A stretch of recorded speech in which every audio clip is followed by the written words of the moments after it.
Bonjour. Toi, tu vas taper aujourd'hui le tambour. Ouais, mais apparemment pas beaucoup. Ouais. Pas beaucoup parce que le parcours est très court. Je pense qu'il va y avoir plusieurs discours. Comme on va à l'Arcom, il va y avoir du discours certainement. Il va peut-être y avoir Nouna qui va passer alors. Parce que je l'avais vu, moi, il était passé à l'Arcom pour pleurer un petit peu, mais bon, je l'ai raté quand je suis arrivé juste quand il est parti, donc je l'avais filmé avec sa petite voiture. Ouais. Ouais, je l'ai vu là, sa vidéo là récemment là, de Hanouna là. Ah oui. Ouais, double discours à Nouna. Ouais, ouais. Double discours. Les millionnaires, bon. Voilà. La dernière fois sur un plateau TV, on voyait une vidéo où il était sous cocaïne, mais bien, hein, Ouais. bien remonté, hein, en train de faire le présentateur. Ouais, c'était limite, quoi. Et tu l'as vu toi en direct ou tu l'as vu à la télé Ouais, c'était passé sur les réseaux sociaux. Ah, ils avaient montré. C'était un débat sur C8, je sais plus sur quoi. Ah, bah c'était sur Brigitte, je crois. Ah. Et rétablissait la vérité, c'est ça. Il s'est transformé en fake checker, quoi. Ouais, on peut dire ça comme ça. Un fake fucker, ou je sais pas trop quoi. Là. Ouais. C'est bien que bon, il est bien affilié avec les Macron. Voilà, c'est de l'opposition contrôlée. Hein. Mais à l'époque, c'est vrai qu'il avait reçu Raoult, hein, c'était le seul. Hein. Bon, après, c'est vrai que ces petits serviteurs, ils n'allaient pas trop dans le bon sens. Oui, je suis ton ami, je suis le bon flic. Les autres, ouais, mais quand même, Raoult, ce que vous dites, c'est n'importe quoi. Après, je ne me rappelle pas avoir vu ces vidéos, je regarde pas beaucoup. C'est un plateau cirque. Ouais. C'est du cirque, c'est tout. Mais c'est vrai qu'au début, quand on l'avait découvert, je crois qu'il s'était amusé à se balader à poil. Je crois que c'était son entrée en carrière. Quoi. Ouais, pas étonnant. Ouais. Pas étonnant, de toute façon. Oui, bah, tout ce qui est, surtout Hanouna, là, c'est vraiment visible, c'est vraiment double jeu, donc. Ouais. Donc tu regardes pas tous les régulièrement, c'est. Oh non, je peux pas, moi je casse la télé en deux. J'assiste pas une minute. C'est ta télé qui se suicide peut-être à la limite. Oh non, je peux pas supporter. Ah, tu sais comment ma télé, elle est tombée en panne quoi. Après 22 ans. C'est incroyable. Et c'est une télé française que j'avais, une Philips. Oui. Donc là on l'a descendu en bas hier et il y a quelqu'un qui l'a ramassée, qui va la remettre en route quoi. Oui. Ouais, c'est intéressant cette époque parce que c'est vrai que maintenant il faut qu'on se débrouille par nous-mêmes. Quand on voit les ateliers Répar Café, c'est très intéressant. Très intéressant parce que ça limite les achats dans le système et en ce moment c'est ça, à la rigueur c'est ce qui serait vraiment courageux de la part des gens, c'est que ils cessent de payer les impôts, les taxes, tout ça c'est des détournements d'argent juste derrière, donc il est temps d'arrêter de nourrir la bête. Hein. Ça c'est vérité, hein. Sous toutes les formes. Que ce soit pour la production d'alimentation pour soi, pour les autres, les soins naturels, parce que bon, bah, on connaît les laboratoires pharmaceutiques, on sait très bien qu'ils nous vendent des faux médicaments, voire des médicaments trop dangereux. Donc oui, il est temps que les gens s'affirment vraiment, réellement. Ça, c'est vraiment le moment de le faire, tout de suite et maintenant. En tout cas, pour cesser de payer les impôts et les taxes imaginaires, c'est tout de suite. Il ne faut plus attendre. Il ne faut pas avoir peur. Ça ne sert plus à rien d'avoir peur. Plus on a peur et plus ça offre du pouvoir à la partie adverse. Donc ne plus avoir peur, ça permet d'avoir un point de pression. Ça c'est sûr, hein. De toute façon il faut bien que cette fausse politique elle dégage. Donc s'il y a un moyen de pression majeur, c'est arrêter de les payer tout de suite. Contester toutes les amendes, ne faire que ça, renvoyer les courriers, leur faire perdre du temps, les faire vraiment,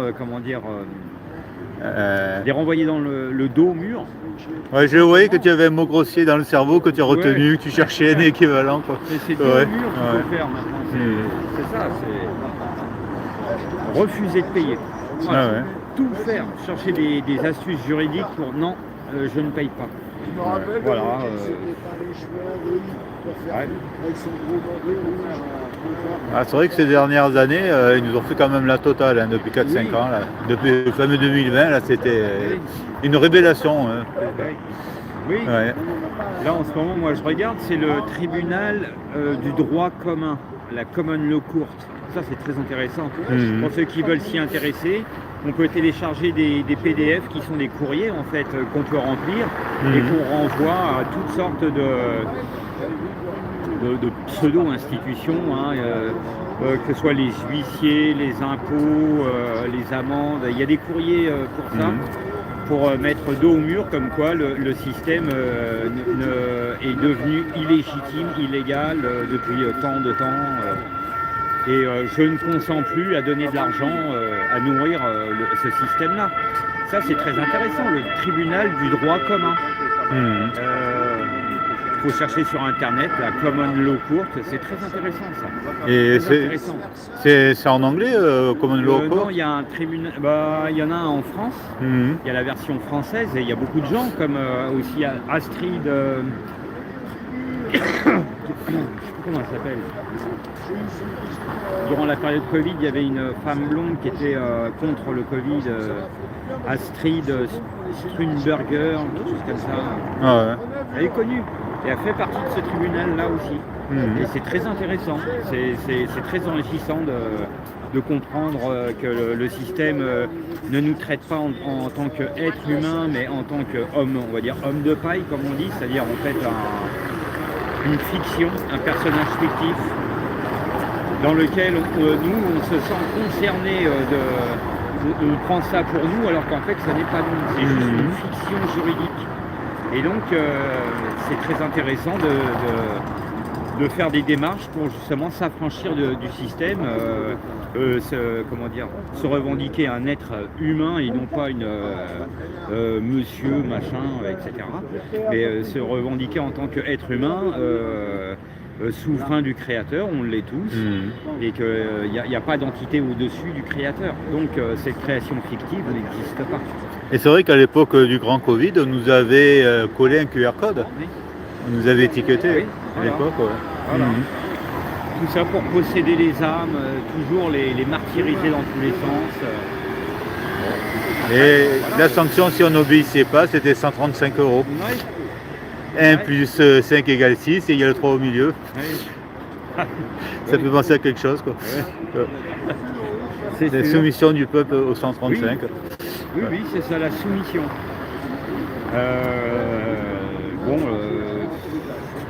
Il faut faire des démarches juridiques par le tribunal commun, la Common Law Court. Tribunal de la Common Law Court version francophone, c'est très intéressant. Comme ça permet au moins d'arrêter de payer les impôts, payer les taxes, les huissiers, les avocats, tout ça, tout est frauduleux de toute façon. Tout n'est qu'une fraude. Donc oui, il faut y aller, il faut faire des démarches, faut y aller. Moi, c'est ce que je fais en ce moment. Je fais des courriers, il vaut mieux les envoyer évidemment en recommandé, évidemment ça coûte un peu de pognon, mais c'est la seule façon d'avoir une trace réelle, parce que sinon ils vont pas... comment dire, si on l'envoie en courrier simple Ils vont le avec un timbre... placer dans le poubelle directement, quoi. Ouais, direct. Ignorer, quoi. Ah oui, là il faut vraiment leur faire pression à fond, avec leurs outils. Leur mettre le dos au mur, ton système ça n'existe pas, donc c'est pas la peine, tu viens plus chez moi. Point barre, c'est terminé. C'est pareil pour les huissiers, c'est pareil pour les avocats, voilà. Mais c'est vrai qu'ils ont besoin du consentement quand même de leur côté. Hein. Si on ne consent pas, déjà le fait de voter c'est une forme de consentement. Tout est consentement, même acheter, je sais pas, n'importe quoi à 1 €, c'est du consentement. C'est du consentement. Moi, c'est ce que je dis depuis des années. De toute façon, quand on rentre dans un magasin, qu'on vide le stock, forcément, il y a quelqu'un d'autre qui va le remplir. Hein. Et s'il n'y a plus personne qui achète ce stock-là, c'est fini, le commerce est terminé. Voilà, c'est tout. Comme on fait basculer la société, on commence déjà par la flinguer de l'intérieur. Ça, c'est sûr. Mais en parallèle, on est obligé de développer un système en autonomie. On ne peut pas faire autrement. pour ça que ça fait mal, parce que pour tous ceux qui sont encore dans les villes, qui ne se donnent pas le moyen de changer de vie, bah, ils sont, oui, c'est très compliqué. C'est très compliqué. Mais le problème, c'est que s'ils ont de l'argent de leur côté, ils sont un peu piégés aussi. Ils sont enferrés, quoi. Ah ouais. Ah oui. Ouais. Oui, on va voir. Hein, là, pour l'instant, il y a quand même des belles nouvelles qui viennent. Donc, là, on a eu la visite de le vice-président Vance qui est venu en Europe. Là, son discours a été vraiment très violent contre l'Europe. Donc, Van der Leyen, tout ça, maintenant, ils sont tous abandonnés. Ouais. Donc, on voit bien que l'OTAN, ça va s'arrêter dans pas longtemps, que l'Europe, ça va s'effondrer sur soi. C'est une époque très intéressante. C'est maintenant qu'il faut leur taper dessus. Ah, c'est vraiment maintenant. Hein. Comme la dernière fois, on a vu, c'était il n'y a pas quelques jours, là, Jacques Lang qui s'est fait pousser dans la rue. Oui, bah tant mieux. Bah, s'il faut faire ça. Justement, le Hanouna avait vendu, disons, sa version à lui de ce qui s'était passé, quoi. Après. Ah oui, ils sont plus qu'un tout petit noyau qui essaie de se défendre comme il peut, mais ils savent très bien que de toute façon ils sont acculés, qu'il y a trop de monde qui sont conscients. Maintenant, ça va être la chasse. Les chasseurs deviennent les chassés. En ce qui me concerne, que disons Jacques Lang, qui a 85 ans, est agressé ou bousculé, c'est vrai que c'est quelque chose qui n'est pas acceptable. Mais après, transformer, disons, diffuser de la fausse information de la part d'Hanouna, bon, après c'est son métier, mais quand même, disons. Oui, la pédocriminalité en France, c'est un sujet majeur. Ça a été une énorme plaque tournante à travers le monde. Hein. Ici, c'est l'Eldorado de la pédophilie. Donc tous les gens qui, comment dire, tous les pédophiles, bah, il y en a énormément. Hein. Il y en a énormément qui ont été, bon, pour une partie indirectement plongés dans ce système-là. Et il y en a d'autres qui ont été volontairement, hein, comme Jacques Lang, il y en a plein comme ça, Frédéric Mitterrand, etc. Hein.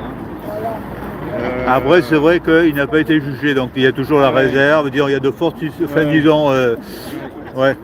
D'ailleurs, je préfère le dire pour la chaîne, sinon ça va la faire sauter, quoi. Ah oui. Ah ouais. Bah ouais, parce que tu sais, quand tu dis certaines choses, après, les personnes se plaignent, et après, bon, oui. Et il faut taper dans ce panier-là, parce qu'il faut bien que les crabes, ça bouge un peu, donc il faut bien taper dans le panier, il faut bien que le peuple tape dedans dans ce sujet-là, parce que en France, on va s'apercevoir que même des... il y en a plein, il y en a vraiment beaucoup. Les Jamel, par exemple, etc., ils ont tous des vies très très louches. Jamel, c'est le comique, là, c'est qu'elle a la main coupée, c'est ça Même lui, il est très impliqué dans les trafics comme ça. Hein. Donc c'est pour ça qu'en France, c'est compliqué. Et ces informations, tu les as où? Parce que pour le Jamel, sur les réseaux sociaux, je regarde à droite à gauche, de temps en temps, il y a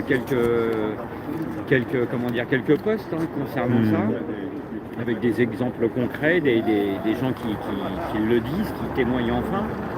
Donc c'est intéressant. Après, ça reste des témoignages. Pour l'instant, c'est encore timide. Ah ouais. Et puis on voit bien, hein, Natacha Ray, enfin tous ceux qui s'attaquent à l'affaire Brigitte Macron, c'est compliqué. C'est vraiment compliqué. Bah, c'est une affaire d'État, hein, c'est ça le problème. C'est considéré comme... Oui, parce que là, on touche au satanisme pur. C'est une famille sataniste. Donc, de toute façon, là-dedans, ils mélangent tout dans tous les sens.